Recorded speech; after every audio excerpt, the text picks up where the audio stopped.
Hello there, welcome to Plus Talk on Plus Life. With funding cuts and threats to funding cuts in HIV becoming more and more the norm here in the US, AMFAR is stepping up and giving a much needed lifeline to young investigators with a great initiative. Joining me is Andrea Gramatica, he's Director of Research for AMFAR. Good to see you. Good to see you too. Thanks for having me. Thanks for doing this. Look, as I said, we keep hearing about these cuts in HIV research. Why is it so critical right now to keep HIV research front and center?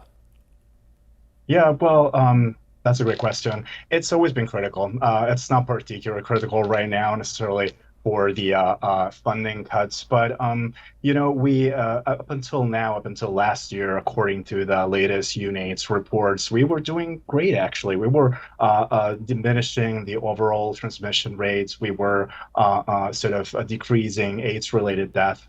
And PEPFAR was a great program, to be honest. And now that it doesn't exist anymore, and now that we have alone this year around $1 billion in cuts in NIH grants specific related to HIV, we need to step it up even more. And that's why we at AMFAR, we tried everything, we did everything we could to support more CRIM application fellowship this year, one more than usually. Yeah, well, tell us about that. Why is it so important, and from your perspective especially, to back young investigators in sort of this next generation right now, would you say?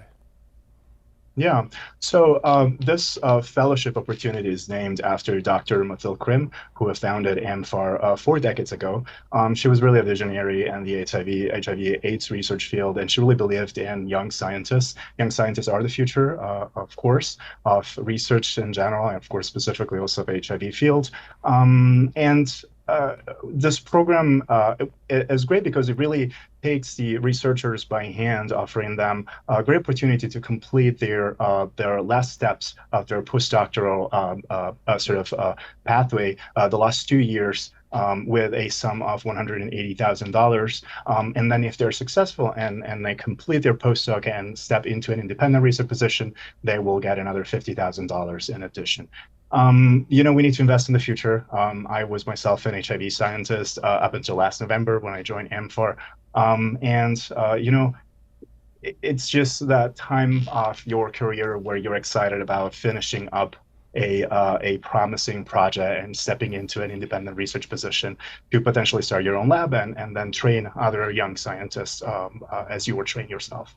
Yeah, I mean, I guess it's kind of obvious, right? Young researchers bring fresh energy and fresh and bold ideas. Can you share maybe one of the exciting projects that you guys are helping fund here that makes you think, actually, this really could change the game?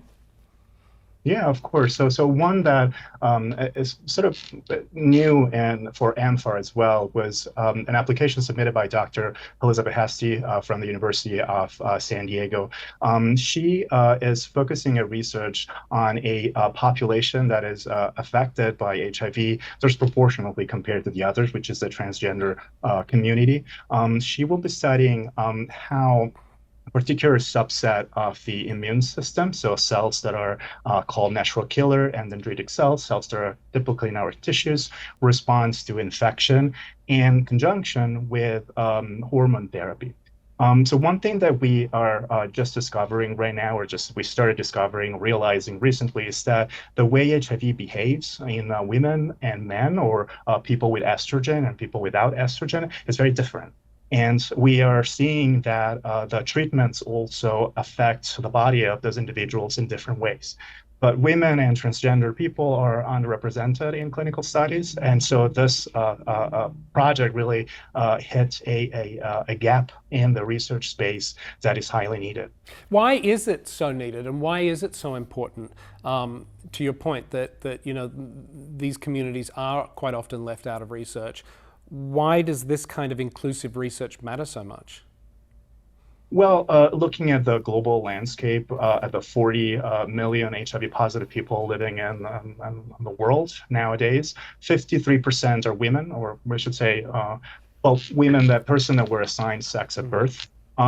given the fact that treatments for HIV and that the virology of the virus itself is different in women than men, we need to understand how this difference, what this difference are in order to create treatments that are working for everyone. And if you want me to sort of nerd out a little bit, so the transgender population, transgender women in particular, are individuals who have been assigned male at birth, but were taking hormone therapy. And so they have a kind of genetic landscape that doesn't necessarily match the hormonal landscape. And so this is in addition to the fact that we're studying people with estrogen or women, we are studying a sort of a setting where we have a genetic predisposition that is different than the hormonal landscape. And this could offer, in addition, sort of another layer of complexity and interest for the scientific community at large. Yeah, absolutely. Look, I think there are some people out there who sort of say these days, well, haven't we solved HIV already? How do you explain that research still matters? And how close do you think we are to getting this magic cure or a vaccine? If I had $1 for every time I was asked this question, you'd be a very rich person, I would assume. I would, unfortunately. Well, we have not cured HIV. We have amazing treatments. And the treatments we have, and prevention, of course, these are the results of 4 decades of research that was also in part founded and pioneered by AMFAR back in the 80s. But we need to bring a cure to people because we're not reaching everyone who needs treatment and prevention, and a cure that is scalable. And that's an important sort of aspect of the cure, and a cure that is cheap enough to be distributed would improve the lives of all the 40 million plus people living with HIV right now. That's why we need it. It's because it's a virus that has affected, well, nowadays is up to 0.8% of the adult human population in the world. So that's quite a lot for the past 40 years. That's a lot. That's an incredibly long time, and with all the battles that we fought, with all the stigma that we tried to eliminate, we really have to invest more energy and more money, more funding and research to end this for once for all. Yeah, you see these projects up close every day. So what's something that's giving you the most hope right now? And what's something that people who want to help, what's one thing that they can do to help us move closer to ending HIV? Well, this question has 2 different answers for 2 different topics. Let's say sort of the fight against HIV per se and the stigma, and also the fight against HIV from the science point of view. If you're interested in science and want to support research, you can donate to AMFAR if you want. But if in general, people living with HIV still face a lot of stigma, a lot of discrimination, misunderstanding, first of all. And you can engage in your local community. You can support foundations that engage in those aspects of people's lives. So community engagement, treatment, prevention, information around what HIV is and how HIV affects. And then just be kind to other people. Be kind to your friends. Have some HIV positive friends in your life. Include them. Have sex with them without being scared of catching the virus. So protect yourself, and that's all. Yeah, well, great advice and great work that AMFAR has been doing and continues to do. Andrea Gramatica from AMFAR, thank you so much for making the time and for talking us through this phenomenal grant process. We look forward to seeing the results of what these young scientists come up with. Thanks so much, Karl. Nice meeting you. Likewise. That is going to do it for this episode of Plus Talk. Hey, what'd you think? Leave a comment below. We always like to read them. And remember, you can like, follow, and share. We're across all your favorite social platforms at Plus Life Media. That is going to do it for us. Until next time, as Andrea said, just be nice to one another. See ya.